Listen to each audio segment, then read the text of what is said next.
तो अब हम देखने वाले कब ज़रूरत पड़ सकती है हमें ईफ की नेस्टिंग की, यानी कि नेस्टेड ईफ हम सीखने वाले प्रैक्टिकली एक्सेल के अंदर। यहाँ पे डेटा भी मैंने लिया है। पहले मैं थोड़ा सा एक बार रिवाइज करा लेता हूँ कि भाई यहाँ पे जो ईफ फार्मूला हमने देखा था, ईफ फार्मूला उसमें क्या था, हमने ईफ और एंड का कॉम्बिनेशन देखा था, हमने ईफ और का कॉम्बिनेशन देखा था। और अब हम ईफ क्या देख रहे वाले, नेस्टिंग। तो नेस्टेड ईफ या ईफ नेस्टिंग आप बोल सकते हैं। तो ये क्या होता है, कैसे होगा, मैं समझाऊंगा। पहले ईफ फार्मूला कब हमें ज़रूरत पड़ता है, जब हमारे पास दो रिजल्ट शो करने होते हैं और एक ही कंडीशन होती है। कंडीशन एक ही रहेगी, ध्यान से देखिए, कंडीशन एक थी हमारे पास। ईफ फार्मूला आपने सीखा हो तो कंडीशन एक ही थी, तो रिजल्ट दो थे, येस और नो दिखाना था। कंडीशन एक थी, आइदर है ना सेल्स डिपार्टमेंट में से वो है तो उसको येस रखेंगे, ऐसा कुछ था हमारा। कंडीशन एक थी, या फिर रिजल्ट दो थे। यहाँ पे क्या था, रिजल्ट दो ही था, हमने रिजल्ट तो दो ही रखा था, लेकिन यहाँ पे कंडीशन थी एक से ज़्यादा, मतलब दो या दो से ज़्यादा, टू और मोर देन टू, राइट।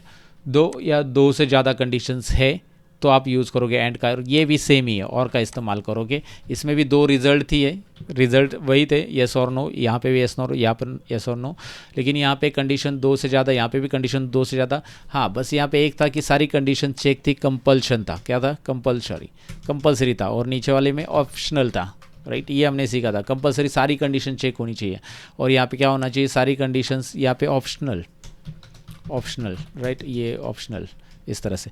ठीक है, ये आपको समझ में, ये ऑप्शनल था कि भाई एक कंडीशन भी मिल गई तो रिजल्ट आ जाएगा। लेकिन यहाँ पे क्या है, यहाँ पे दो रिजल्ट नहीं है आपके पास, रिजल्ट बढ़ेंगे और आपके पास कंडीशंस भी बढ़ेगी, राइट। कंडीशंस भी ज़्यादा हो सकती है, रिजल्ट भी ज़्यादा हो सकते हैं, तब आप ईफ का नेस्टिंग करोगे। तो आपके पास कंडीशन तो फिलहाल यहाँ पे एक ही है, एक पर्टिकुलर एक के ऊपर ही मल्टीपल कंडीशंस अप्लाई करनी है आपको, और रिजल्ट भी आपको देने, मतलब कंडीशंस भी ज़्यादा है लेकिन एक ही कॉलम के ऊपर है। और यहाँ पे क्या है, देखिए दिखाई दे रहा है ना आपको, तो इतने सारे रिजल्ट शो करने इन कंडीशंस के हिसाब से। मतलब क्या, अगर जो एम्प्लॉय है या टीम लीडर है उसका सेल्स अगर 1,20,000 से ज़्यादा है तो उसको 20% इंसेंटिव मिलेगा उसके सेल्स के ऊपर। ओके, सेल्स जितना है उसके हिसाब से 20%। उसके साथ यहाँ पे अगर उसका 1,00,000 से ज़्यादा है तो 10%, 90,000 मतलब 90,000 से ज़्यादा है तो 5%, और 90,000 से कम है तो 0 इंसेंटिव। मतलब उसका सेल्स 90,000 से ऊपर होना ही चाहिए, तभी उसको इंसेंटिव स्टार्ट हो जाएगा। और स्लैब के हिसाब से अलग अलग स्लैब है, ये स्लैब में है तो ये स्लैब में है तो ये स्लैब में, तो जैसे वो इंसेंटिव कमाता है वैसे उसको जैसे वो सेल्स करता है वैसे उसका इंसेंटिव भी बढ़ते जाएगा, right. So what I am going to do for it, यहाँ पे इज इक्वल टू मैं ऐड कर रहा हूँ, और मैं यहाँ पे इफ कंडीशन ऐड करूँगा। इफ, ध्यान से देखिए क्या करने वाला हूँ, स्टेप बाय स्टेप देखिए। पहले मैं लूँगा इस सेल को, पहली लॉजिक टेस्ट मेरी क्या रहेगी, पहली लॉजिक टेस्ट यहाँ पे रहेगी D2 is greater than equal to कितना, 1,20,000, 1,20,000। आपको इफ कंडीशन जब नेस्टिंग में करना है तो एक बात याद रखनी है कि हमेशा डिसेंडिंग ऑर्डर फॉलो करना है, तो वो ठीक रहेगा आपके लिए। आप असेंडिंग ऑर्डर फॉलो करोगे तो आपको एंड विन कॉम्बिनेशन लगाना पड़ेगा और फॉर्मूला बहुत बड़ा हो जाएगा, तो वो सब चक्कर में नहीं पड़ना है। मेरा सीधा फंडा है कि भाई अगर आपके पास मल्टीपल कंडीशंस है और नंबर के ऊपर है तो आपको नंबर के ऊपर मल्टीपल कंडीशन लगानी, तो सीधा डिसेंडिंग फार्मूला लगा दो। डिसेंडिंग यानी कि क्या, सबसे बड़ी वैल्यू पहले ले लो, डिसेंडिंग ऑफ मेथड, राइट। फिर यहाँ पे छोटी वैल्यू, फिर मैंने लिखा भी वैसे कंडीशंस। तो पहले 1,20,000 को दे दो, और 1,20,000 के ऊपर अगर उसका सेल्स है तो कोमा 20% कमीशन चाहिए, इंसेंटिव चाहिए, सही। लेकिन ये 20% आप डायरेक्ट भी लिख सकते हैं, लेकिन मुझे चाहिए 20% कैलकुलेट, तो ये सेल्स के ऊपर, ध्यान से देखिए, सेल्स के ऊपर 20% है। तो आप रिजल्ट में ज़रूरी नहीं कि बस वैल्यू लिखे, आप फॉर्मूला भी लिख सकते हैं। ध्यान से सुनिए मैं क्या बोल रहा हूँ। मैंने यहाँ पे ये टाइप किया, मैं 20% डायरेक्ट टाइप कर सकता था कि भाई ये 20% दिखाई दे, लेकिन मैं चाहता हूँ कि भाई उसका जो सेल्स है उसके ऊपर 20% है, तो मैंने लिखा कि भाई D2 इंटू 20%। मतलब अगर वो 1,00,000 से ज़्यादा इंसेंटिव सेल्स कमा लेता है, सेल्स कर लेता है, तो उसका इंसेंटिव इतना होगा, वो इतना इंसेंटिव कमा पाएगा। ओके, पहली कंडीशन होने के बाद पहले कंडीशन में एक रिजल्ट दे दो, ध्यान दीजिए क्या बोल रहा हूँ। पहली कंडीशन में एक ही रिजल्ट दे दो, दूसरा रिजल्ट जो है वैल्यू फॉल्स, वो हमारे पास नहीं है। वैल्यू फॉल्स के बाद हमें और एक कंडीशन देनी है, तो वैल्यू फॉल्स में यहाँ पे हम कॉमा जैसे करेंगे ना, वैल्यू फॉल्स में बोल्ड हो जाएगा, और इसी की जगह हम नया इफ अप्लाई करेंगे। इसे बोलते हैं नेस्टिंग करना, क्योंकि पहला इफ खत्म नहीं हुआ, पहले इफ में पहला आंसर दे दिया, और दूसरा इफ यहाँ पे हम स्टार्ट इसलिए करेंगे क्योंकि वहाँ पे भी मल्टीपल कंडीशंस है, तो यहाँ पे और कंडीशंस है, इसलिए मैंने लिया कि भाई इफ दिस सेल, अगेन मैं D2 ही लूँगा, दिस सेल मतलब जहाँ पे हमने सेल्स लिखा है, sales is greater than equal to 1,00,000, पहले 1,20,000 था तो यहाँ पे 1,00,000 लिया, 1,00,000 है तो क्या लेंगे, तो D2, ध्यान से देखिए, D2 multiply by, sorry inverted coma में नहीं लेंगे, फॉर्मूला यहाँ पे D2 मल्टीप्लाई बाय 10%। फॉर्मूला पे ध्यान दो, फोकस करो। अगर वो 10 लाख से, सॉरी 1 लाख से ज़्यादा सेल्स कमा लेता है तो उसको 10% कोमा। आप बोलोगे फिर अब आपने 1,20,000 ऊपर दिया है तो फिर यहाँ पे वो 20% अप्लाई नहीं होगा क्या, उसको 1 लाख के ऊपर नहीं होगा, ऑफकोर्स नहीं होगा। पहले ये यहाँ से चेक करेगा कि भाई इसमें 1,20,000 के ऊपर है क्या, 1,20,000 के ऊपर, तो 1,20,000 के ऊपर पहली कंडीशन वो चेक करेगा। अगर वो नहीं मिल रहा है तो ही इस कंडीशन पे जाएगा। तो 1,30,000 पे ये वाली कंडीशन अप्लाई होने वाली नहीं है, 1,40,000 पे ये वाली कंडीशन अप्लाई नहीं होने वाली, क्योंकि ये पहले अप्लाई हो चुका है। अगर उसका सेल्स 1,40,000 है तो पहले कंडीशन उसने चेक कर ली कि भाई 1,40,000 है, तो ये अप्लाई कर दिया, तो इस पे जाएगा नहीं, वो आगे जाएगा नहीं। अगर उसको 1,20,000 के ऊपर नहीं मिला तो ही वो इधर आने वाला है, फॉर्मूला आगे बढ़ेगा, तब ये कंडीशन अप्लाई होगी और वो तब वो अप्लाई करेगा। जैसे वैल्यू है वैसे वो कंडीशन आगे आगे बढ़ते जाएगा। अभी आगे क्या होगा, ये 10% दे दिया, तो वैल्यू फॉल्स में ध्यान दीजिए, वैल्यू ट्रू में हमने ये लिखा है, वैल्यू ट्रू में कि भाई 1 लाख है, तो ये 1 लाख से अगर यहाँ पे कम है तो क्या, वैल्यू फॉल्स। तो if open bracket again D2, ध्यान से देखिए, अगेन D2 आपको लिखना है। लंबा चौड़ा फॉर्मूला हो चुका है तो आगे नहीं जा रहा है फॉर्मूला, तो आप अल्ट एंटर करके नीचे ले सकते हैं फॉर्मूला को। अल्ट एंटर प्रेस कीजिए और ये नीचे आ जाता है फॉर्मूला। 1 मिनट में जूम कर लेता हूँ, नीचे आ गया। अल्ट एंटर करके आप नीचे टाइप कीजिए, ईफ यहाँ पे अपने D2 तक लिखा है और अल्ट एंटर किया है, उसके बाद आप यहाँ पे ग्रेटर देन आराम से लिख सकते हैं, ग्रेटर देन, वो भी आगे चला जा रहा है, नो इश्यूज़। अल्ट एंटर करके आप वो ऑटोमेटिक भी आ जाएगा। ग्रेटर देन इक्वल टू, यहाँ पे हम D2 वापस लेंगे, ओ सॉरी यहाँ पे पहले हम D2 लेंगे और फिर हम लेंगे greater than equal to, D2 greater than equal to. अब 90,000 लेना है, 90,000 वो नीचे आ रहा है, ऑटोमेटिक दिखाई दे रहा है, ओके।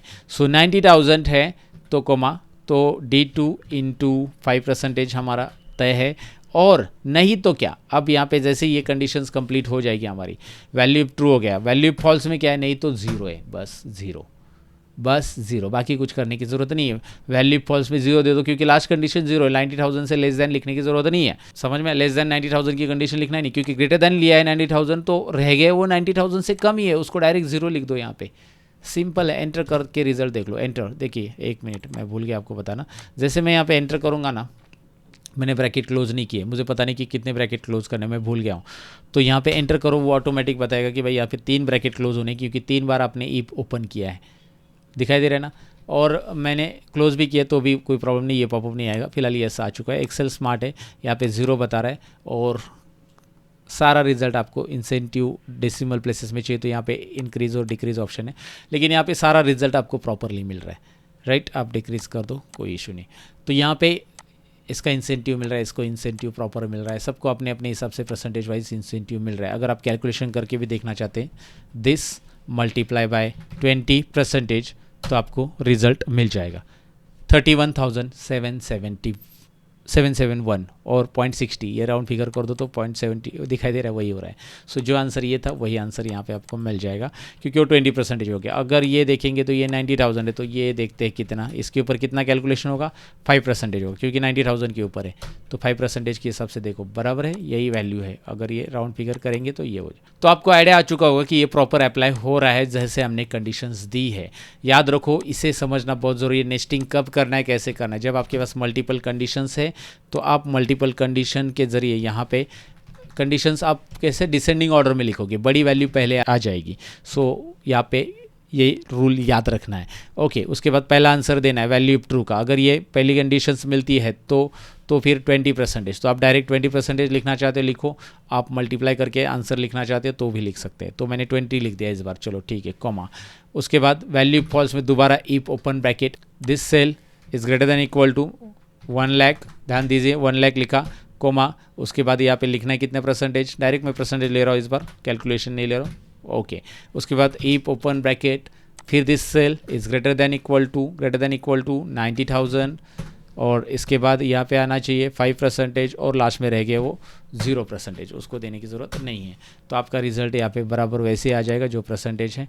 अब यहाँ पे एक चीज़ गड़बड़ है, यहाँ पे मैं डेसिमल प्लेसेस बढ़ाना चाहूँगा, या फिर मैं यहाँ पे एक काम करता हूँ, ये जो है ना पॉइंट्स की वैल्यूज़ इसको मैं परसेंटेज में कन्वर्ट कर देता हूँ, आ जाएगा। ये कुछ डरने की बात नहीं। यहाँ पे अभी देखो 0 आ गया था, अब बोलो सबका 0 आ गया, परसेंटेज अप्लाई कर दो, आ जाएगा राइट, क्योंकि वहाँ पे डेसिमल प्लेसेस भी कम थे और साथ में परसेंटेज वैल्यूज अगर हम अप्लाई करते तो आ जाएगा, प्रॉपर आ गया। दिखाई दे रहा है ना आपको, जो था वही अप्लाई हो गया। मैंने इस बार कैलकुलेशन नहीं लिया, डायरेक्टली मैंने वैल्यू डाल दी।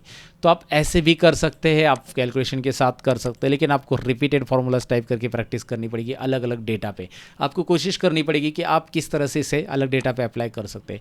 यहाँ पे कुछ भी हो सकता है ना, जैसे एग्जांपल ले लो, यहाँ पे कोई स्टूडेंट्स के मार्क्स है और वो है कि भाई उसको 80 से ज़्यादा परसेंटेज है तो ए ग्रेड मुझे देना है, राइट। आप ऐसे दे सकते हैं। 70 से ज़्यादा है तो उसको बी ग्रेड या सी ग्रेड जो भी है, मतलब ए प्लस यहाँ पे रहेगा, फिर ए रहेगा चाहिए तो आप ऐसे ग्रेड डिफाइन कर सकते हैं। 60 से है तो उसका सी ग्रेड, जो भी ग्रेड आपको डिफाइन करने हैं वो 60 से ज़्यादा है तो ज़्यादा है उससे इक्वल टू।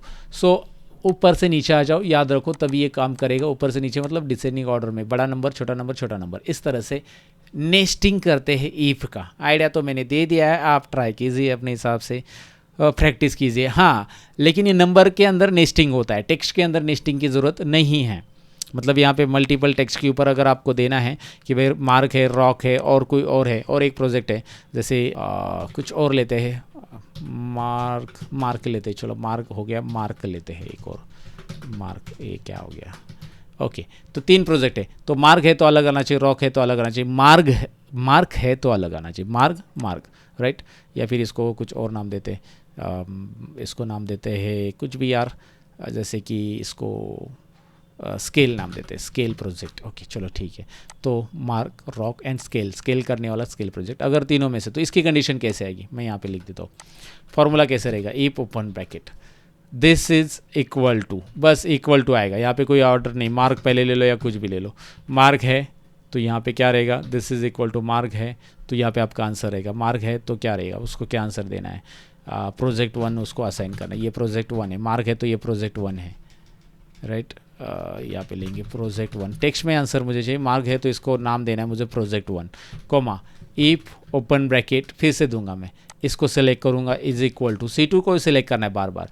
C2 में फिर से, C2 में पहले मार्क चेक किया, अब हम रॉक चेक करेंगे। अगर रॉक है तो ये प्रोजेक्ट 2 नाम आना चाहिए इसका, प्रोजेक्ट 2, एक मिनट, प्रोजेक्ट 2, या फिर आप लोकेशन दे सकते हैं कि भाई ये दिल्ली लोकेशन, ये मुंबई लोकेशन, ऐसा कुछ भी रिजल्ट दे सकते हैं। और तीसरा इफ कंडीशन, या तीसरे के लिए आपको डायरेक्टली लिखना है तो लिख सकते हैं, क्योंकि 3 ही कंडीशन है। तो लास्ट कंडीशन में वैल्यू फॉल्स में आप यहाँ पे लिख सकते हैं आराम से कि भाई जो रह गया, पहले प्रोजेक्ट 1 हो गया, 2 हो गया, तो जो रह गया वो प्रोजेक्ट 3 ही रहेगा, क्योंकि उसके लिए और कोई दूसरा नाम ही नहीं आना चाहिए। तो प्रोजेक्ट 1 2 3 आप एंटर करके देख लो, ब्रैकेट क्लोज हो जाएगा, डबल एंटर किया मैंने, देखिए प्रोजेक्ट 1 2 3 इस तरह से नाम ऑटोमेटिक आ जाएगा ये। तो ये सिंपल तरीका है जो आप अप्लाई कर सकते हैं, यहाँ पे मैंने आपको आइडिया दे दिया है। तो डेफिनेटली आपको ये क्लियर हो चुका होगा कि भाई टेक्स्ट भी है तो भी आप मल्टीपल कंडीशंस कैसे अप्लाई कर सकते हैं, नंबर है तो कैसे अप्लाई कर सकते हैं। प्रैक्टिस ज़रूर कीजिए, क्योंकि टेक्स्ट है तो मतलब ज़्यादा लॉजिक की ज़रूरत नहीं है, बस आपको कंडीशन लिखते जाना है, लास्ट कंडीशंस आपको लेने की ज़रूरत नहीं है। देखिए 3 रिजल्ट चाहिए तो 2 ई पाएंगे, सिंपल लॉजिक है। यहाँ पे मार्क 2 बार आ चुका है, देखिए ना ये 2 बार आ चुका है, 3 कंडीशंस, 3 आंसर है। यहाँ पे कितने आंसर है, 4, तो ये कितनी बार आया है देखो, 1 2 और 3, तो 1 क्योंकि डिफ़ॉल्ट आंसर लास्ट में वो टाइप कर देंगे हम इसमें, ऐसा है। सो लॉजिक क्लियर है तो magic. That's it guys, bye bye.